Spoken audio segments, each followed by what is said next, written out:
Team USA beating the Russians at the Olympics. Now that was a miracle. So was Eli Manning and the New York Giants winning this year's Super Bowl. Touchdown Giants! And David defeating Goliath. Some would add Obama beating Clinton to the list.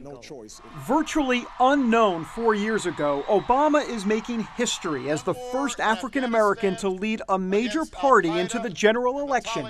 His story is one of hard work and unity, beginning in a city known for its political machine. Wrigley Field here in Chicago is home to the Chicago Cubs, but it is also home to Barack Obama's main headquarters. Now, just like in baseball, the reason the Obama campaign has won is because they hit far more home runs than the Clinton campaign.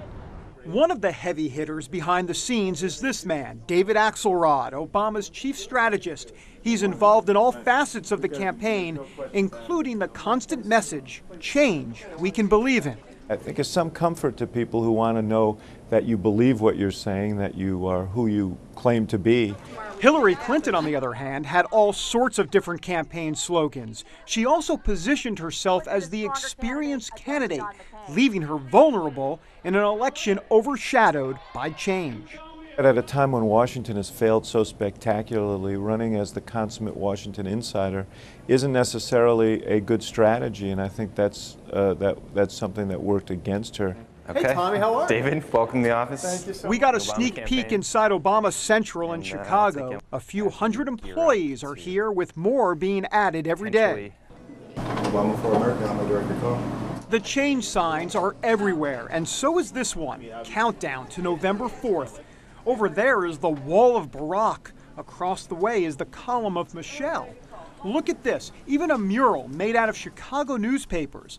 And they also have a great way to unwind after 14-hour days that never seem to end. That hard work has now paid off, and it all started with Iowa. You go through an experience like Iowa, where there's such a reward. And when you know at the end of the day, you're changing politics, changing the country, we could win the White House.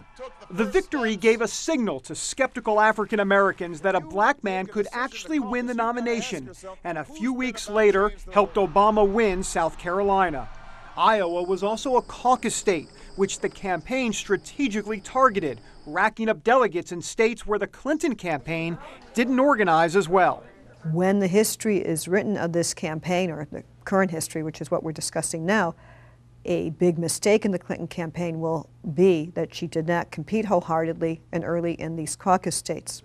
This new team on the block also blazed the internet trail. Its new media department went after young voters through Facebook and MySpace. The fundraising effort was part old school with big donors, but also very much new school, where the internet became a cash cow for new donors and new money.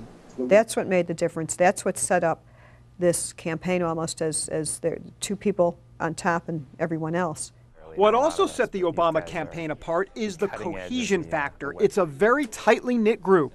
You haven't seen a whole lot of leaks and backstabbing coming out of this campaign because he demands that there be no drama. He came into this campaign season knowing that he was coming up against a formidable Clinton machine. What the Obama team did was build their own machine.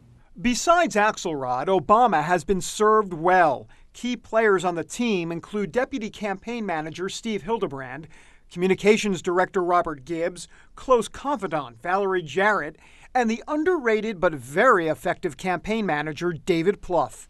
David Plouffe's the greatest campaign manager that I've ever seen in a presidential race in my lifetime.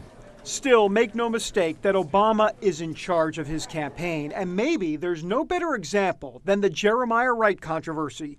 Obama pushed his team to react quickly. He knew that this was a tough moment in the campaign and a difficult issue, and his attitude was, I'm going to just lay it out there, and we'll see what happens. And I saw the kind of calm and focus and incisiveness that you want to see from a president of the United States. All of these moves have led to not only success at the polls, but to an energy and passion among Democratic voters not seen in years.